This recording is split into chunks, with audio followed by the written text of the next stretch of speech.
C Joseph Vijay எனும் நான்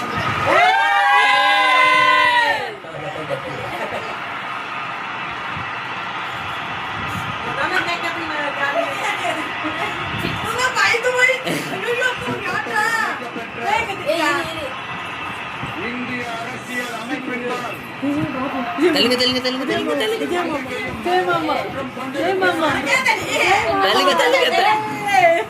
இந்திய நாட்டின் ஆட்சியையும் ஒருமையையும் அரசின் முதலமைச்சராக